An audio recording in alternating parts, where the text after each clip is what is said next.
Assalamualaikum warahmatullahi wabarakatuh. Selamat pagi anak-anakku kelas 9 SMP Negeri 1 Adimulyo.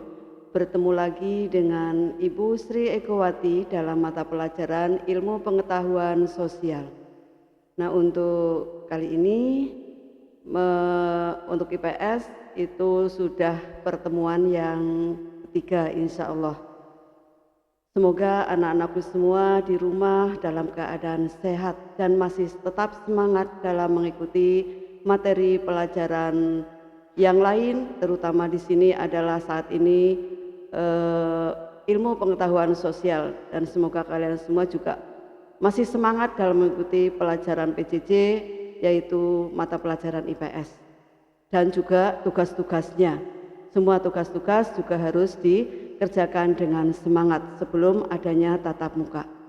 Nah, untuk kali ini yang akan dibahas mata pelajaran ilmu pengetahuan sosial adalah faktor-faktor pendorong dan penghambat perubahan sosial budaya. Nah, yang kemarin itu sudah dibahas mengenai pengertian bentuk-bentuk perubahan dari sosial budaya. Nah, anak-anakku semua, mari kita bahas tentang materi faktor-faktor pendorong dan penghambat perubahan sosial budaya. Mari kita simak dalam PowerPoint berikut. Tujuan pembelajaran adalah setelah kegiatan pembelajaran dilaksanakan dan setelah mempelajari tentang faktor-faktor pendorong dan penghambat perubahan sosial budaya, diharapkan peserta didik dapat menjelaskan faktor-faktor pendorong dan penghambat perubahan sosial budaya. Dan peserta didik dengan penuh tanggung jawab dan memiliki rasa ingin tahu yang tinggi, disiplin selama proses pembelajaran, bersikap jujur, percaya diri dan pantang menyerah, serta memiliki sikap responsif, berpikir kritis dan proaktif atau kreatif, serta mampu berkomunikasi, bekerja sama antar sesama sehingga tercipta kepemimpinan yang baik. Ya, mari kita simak apa yang terdapat di dalam faktor-faktor mendorong dan penghambat perubahan sosial budaya. Nah, faktor yang pertama adalah faktor pendorong. Ada berapa faktor pendorong dalam proses perubahan sosial budaya, yakni yang pertama adalah penemuan baru. Penemuan baru mengakibatkan perubahan-perubahan yang menjalar dari suatu lembaga ke masyarakat ke lembaga kemasyarakatan yang lain. Dengan penemuan baru tersebut, biasanya orang-orang akan memiliki kesadaran diri akan kekurangannya. Itu juga bisa membuat orang memiliki keahlian dengan belajar. Nah, contoh dari penemuan baru, adanya penemuan penerangan yaitu listrik. Dulu saat mungkin Bu Guru kecil, untuk penerangan itu masih menggunakan sentir atau teplok atau petromak.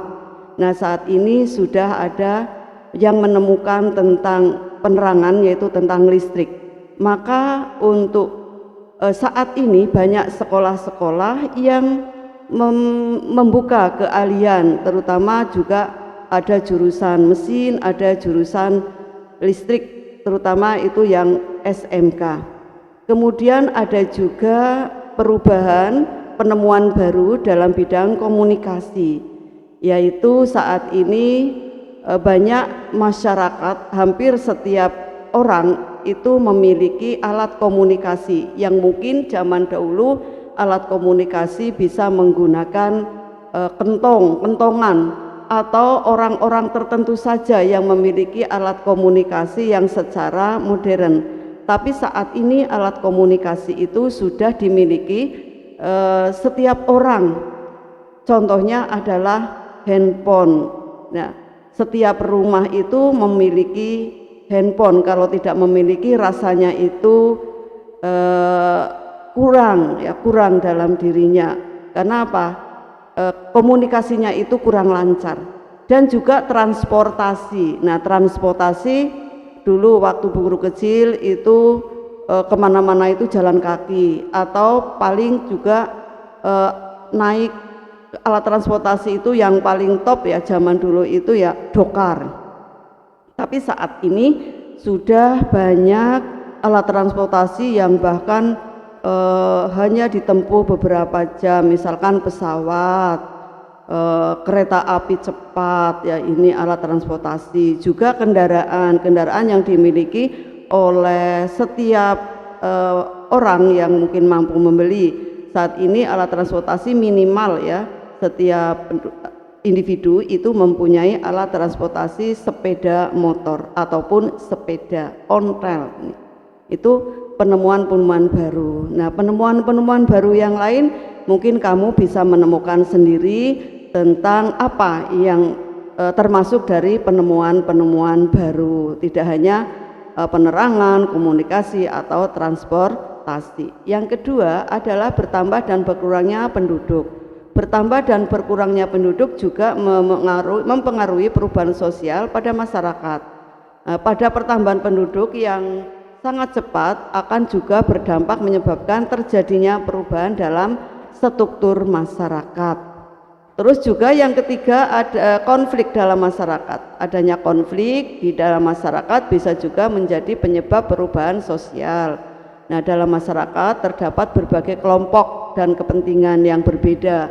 Itu memiliki potensi terjadinya konflik di masyarakat karena mungkin mempunyai kepentingan yang berbeda. Nah, kepentingan berbeda kalau tidak masyarakat itu tidak saling bertoleransi, maka akan terjadi konflik, perbedaan pendapat. Perbedaan pendapat itu juga menjurus ke konflik.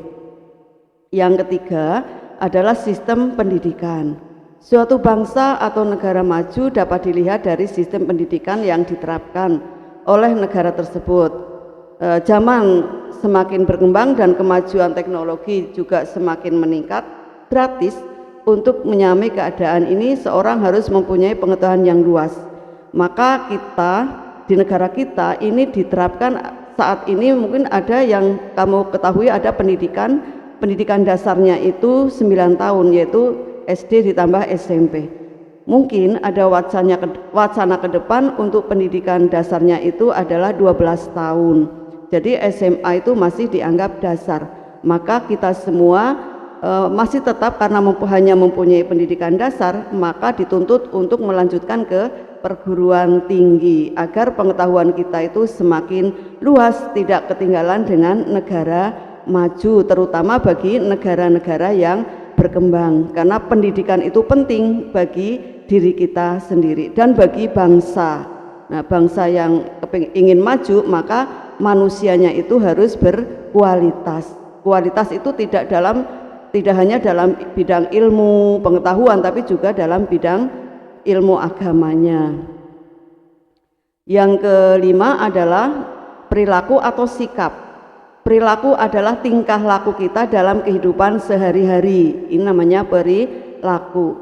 Perilaku yang dilakukan oleh seseorang atau oleh seorang individu dapat mempengaruhi perubahan sosial yang terjadi pada masyarakat. Sikap yang baik dan saling menghargai karya seni dapat memunculkan banyak lagi seniman-seniman lagi karena merasa karyanya dihargai. Nah, ini kita menghargai karya orang lain. Ini adalah sikap perilaku. Salah satu contoh dari sikap perilaku kita adalah di sini dicontohkan menghargai karya orang lain. Karya orang lain bentuknya bermacam-macam. Bisa berupa makanan atau masakan, atau bisa berupa mungkin souvenir ya ini. Jadi lukisan mungkin ya, kita menghargai lukisan, menghargai apa tadi Kak, masakan atau karya dari souvenir juga ini. Jadi kita tidak mencela ya, walaupun mungkin kita tidak suka dengan karya tersebut, tapi kita diharap adalah minimal itu menghargai. Kalau yang suka mungkin bisa membeli. Bagi orang-orang yang mungkin suka benda antik atau mungkin suka kuliner ya, ini termasuk juga menghargai karya orang lain. Contohnya di sini ada contoh LIPI, Lembaga Ilmu Pengetahuan Indonesia. Di Kabupaten Kebumen juga ada LIPI, yaitu di Kecamatan Karangsambung, mengadakan perlombaan karya ilmiah sebagai usaha awal penemuan karya ilmiah baru. Hal ini adalah sikap LIPI untuk memajukan Indonesia dengan mengadakan perlombaan karya ilmiah. Nah, nanti karya ilmiahnya ini akan dipresentasikan ini. Yang selanjutnya adalah kondisi dan gaya hidup. Ini kamu bisa lihat gambar gaya hidup anak sekarang ya. Di sawah saja itu membawa handphone. Kemudian di sawah itu sudah tidak orang-orang petani itu tidak mengerjakan lahan lagi dengan cara mencangkul, tapi sudah menggunakan peralatan modern. Ini juga termasuk penemuan baru ya. Nah, dengan adanya penemuan baru, maka orang itu mempunyai kondisi dan gaya hidup tersendiri saat ini. Suatu individu atau masyarakat yang tidak puas dengan keadaan sosial menjadikan timbulnya rasa iri dan kecewa, atau merubah suatu keadaan yang harus merubah juga pola pikir dan kegiatan yang harus dilakukan setiap hari. Misalkan karena ini tuntutan hidup, gaya hidup, maka seorang harus bekerja lebih keras, atau mungkin merubah status sosialnya yang mungkin tadinya hanya seorang petani, maka menginginkan bekerja lagi, tidak hanya jadi seorang petani saja, tapi ada pekerjaan lain yaitu menjadi pedagang. Ini contoh ya. Jadi karena ada apa di sini, tuntutan hidup ya, untuk menuju ke tuntutan hidup dan gaya hidup di zaman saat ini itu tentang perubahan. Yang ketujuh adalah toleransi atau keterbukaan. Toleransi terhadap suku dan adat yang berbeda-beda menjadi suatu masyarakat bisa terjadi perubahan sosial. Toleransi harus dimiliki oleh setiap individu atau setiap orang maupun lapisan masyarakat lainnya agar tidak terjadi konflik antar anggota masyarakat. Nah, tadi di depan sudah dijelaskan, kita itu adalah masyarakat Indonesia itu adalah majemuk, terdiri berbagai macam suku, macam adat istiadat, berbagai macam agama. Maka itu kita harus ada toleransi. Apa toleransi? Adalah saling menghormati atau saling menghargai. Menghormati itu bukan berarti kita itu terjun di dalamnya, misalkan agama, toleransi terhadap agama lain. Itu bukan berarti kita itu ikut ke agama lain, tapi kita menghormati orang lain yang sedang, atau agama lain yang sedang contohnya merayakan hari raya, yang mungkin kalau orang Islam bertoleransi mungkin dengan agama-agama yang lain ya, ini dengan agama Nasrani, dengan agama Hindu, dengan agama Buddha ya, sehingga kalau ada toleransi maka negara ini aman, tidak terjadi konflik antar anggota masyarakat. Nah, dengan adanya adat yang berbeda, suku yang berbeda ya, apalagi suku bangsa kita bermacam-macam. Di Jawa saja itu ada suku Jawa, suku Sunda ya, ada suku Betawi. Nah, maka kita juga saling bertoleransi terhadap suku, walaupun mungkin adat istiadatnya berbeda dan bahasanya berbeda, maka kita bisa berkomunikasi dengan suku lain, yaitu dengan menggunakan bahasa Indonesia, agar kita saling mengerti dan tidak menimbulkan kesalahpahaman. Yang 8 adalah sistem sosial yang terbuka. Nah, apabila kita terbuka dengan masyarakat lain ya, di sistem sosial terbuka adalah sistem lapisan sosial terbuka. Maksudnya terjadi mobilitas penduduk atau perpindahan status sosial pada lapisan. Contohnya, seseorang yang berada pada lapisan bawah memungkinan untuk pindah menjadi lapisan di kelas yang atas dan sebaliknya.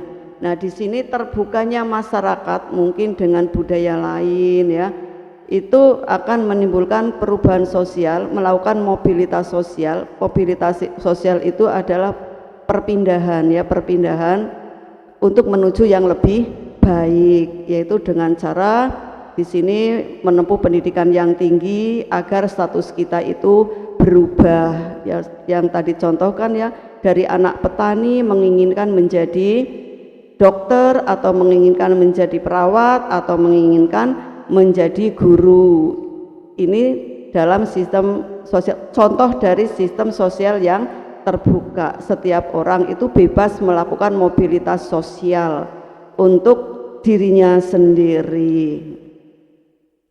9. Masyarakat yang heterogen. Heterogen tadi dikatakan macam-macam apa? Macam-macam agama, macam-macam adat istiadat, macam-macam suku atau bahasa, ras ya. Ras itu warna kulit. Ini bisa juga disebut dengan masyarakat yang majemuk, beraneka ragam, menjadi salah satu faktor penyebab terjadinya perubahan sosial. Contoh, masyarakat heterogen adalah masyarakat yang ada di negara Indonesia, karena negara Indonesia itu terdiri dari beribu-ribu pulau yang dihuni oleh bermacam-macam suku.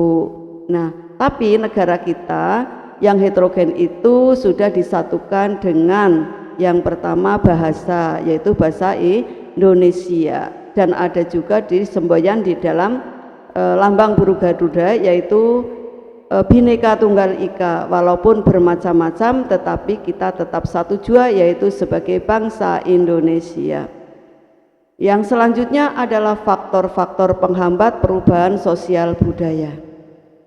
Nah, faktor penghambatnya di sini adalah yang pertama, kurang hubungan dan interaksi antar masyarakat. Jika suatu individu atau masyarakat tidak membuka komunikasi atau hubungan dengan masyarakat lain, maka perubahan sosial pun kecil kemungkinan terjadi. Kurangnya interaksi antar masyarakat akan menjadi salah satu faktor penghambat perubahan sosial ya. Jadi masyarakat yang mungkin kurang terbuka ya, kurang hubungan, kurang komunikasi, tertutup, maka ini akan menghambat perubahan sosial bagi individu itu sendiri. Jadi individu itu sendiri itu tidak bisa melihat dunia luar. Jadi kalau tidak bisa melihat dunia luar, berarti ini akan ketinggalan ya, masyarakat tersebut akan ketinggalan segala apapun tentang perkembangan di suatu negara, perkembangan teknologi atau perkembangan yang lain. Pendidikan yang terlambat ya, yang terlambat itu tulisannya terlambat. Pendidikan yang terlambat. Nah, pendidikan yang terlambat ini juga ya sangat berpengaruh. Pendidikan adalah hal yang sangat sakral untuk dipelajari. Jika suatu daerah perkembangan ilmu pengetahuannya yang lambat atau sangat sedikit yang berpendidikan, kemungkinan terjadi keterbelakangan, dan hal ini menjadi faktor penghambat terjadinya perubahan sosial budaya. Ya, kalau dalam masyarakat ini masyarakatnya itu kurang berpendidikan atau banyak anak-anak yang tidak disekolahkan, maka di situ faktor akan mempengaruhi juga faktor menjadi faktor penghambat terjadinya perubahan sosial. Itu juga sudah jelas ini. Terus ada sifat yang tertutup. Ini ada tradisi, gambar tradisi ya. Tradisi ini kalau tidak salah di keraton ini ada, kalau bulan Mulut ya, bulan Mulut ini ada acara tradisi tumpengan ya. Terus yang selanjutnya di sini, masyarakat yang mempunyai sikap ini menganggap unsur atau kegiatan yang datang dari luar dianggap sangat berbahaya.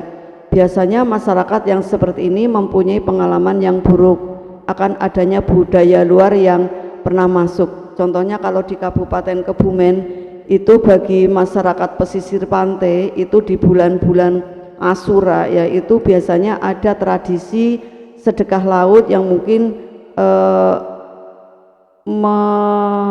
cara bahasa Jawanya itu melarung ya, melarung kepala kerbau. Itu ada salah satu masyarakat di suatu daerah di wilayah pantai selatan yang upacara adatnya itu dengan melarung kepala sapi atau kepala kerbau, karena kalau tidak melaksanakan akan terjadi hal-hal yang buruk di daerahnya atau di wilayah sekitarnya. Ini contohnya, contoh dari masyarakat yang masih kekeh terhadap sifat mengadakan acara-acara tradisional. Nah, sehingga di sini penyebab trauma akan hal yang baru dan langsung menolak jika tidak sesuai dengan persepsi masyarakat. Jadi kalau ada yang hal-hal yang baru, maka karena sudah meyakini bahwa tradisinya itu tidak bisa ditinggalkan, maka di sini menolak adanya perubahan-perubahan yang ada, yang saat ini mungkin ada atau yang baru. Untuk dapat mengubah pola pikir masyarakat seperti ini diperlukan waktu yang sangat lama atau waktu yang lama dengan penyesuaian yang baik ini. Jadi waktunya itu lama dalam untuk mengubah pola pikir orang-orang tersebut. Terus yang keempat adalah menghambat perubahan sosial pemikiran yang ideologis. Nah, pemikiran ideologis juga menjadi penghambat tersendiri karena menyangkut kepercayaan dan keyakinan. Jika suatu hal yang baru masuk dan bertolak atau berlawanan dengan keyakinan masyarakat, maka akan ditolak secara mentah-mentah. Contohnya di sini ya, dalam sebuah daerah yang dibangun, misalkan akan dibangun jembatan, masyarakat meyakini dalam sebelum diadakan pembangunan jembatan itu diadakan upacara terlebih dahulu, atau mungkin di sini diadakan selamatan atau kenduri dengan cara mungkin menyembelih ayam ingkung yang mungkin ada namanya mungkin ayam cemani atau apa ya, itu untuk kenduran di situ. Nah, tapi dari pihak mungkin yang sebagai proyek itu tidak meyakini akan upacara, maka pembangunan jembatan juga akan ditolak oleh masyarakat tersebut. Nah, ini jadi juga masih banyak lagi tradisi-tradisi yang mungkin oleh pemikiran secara ideologis ini oleh masyarakat kita. Masyarakat petani pun contohnya ada yang kalau akan berpanen itu juga mengadakan kenduri dahulu. Kalau mau menanam padi atau tandur itu juga dengan cara selamatan kenduri terlebih dahulu agar panenannya itu bagus, akan juga selamat dalam menanam padi sampai dengan panen, tidak terkena hama. Ini karena sudah diyakini ini.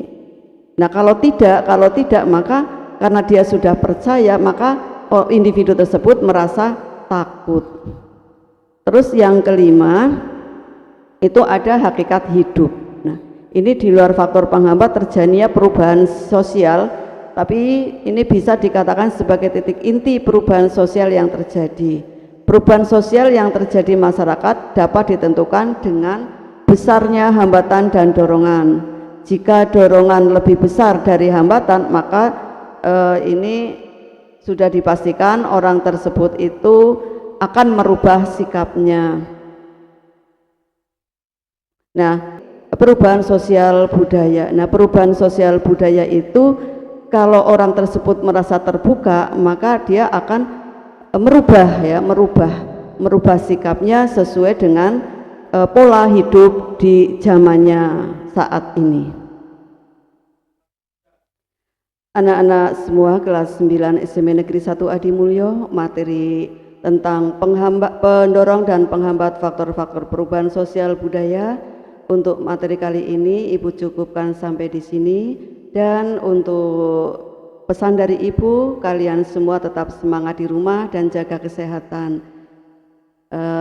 Juga untuk tugas-tugasnya silahkan kalian kerjakan, jangan sampai ada tugas yang terlewatkan.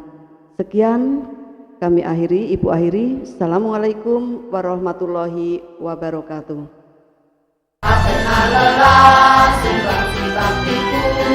Maju terus.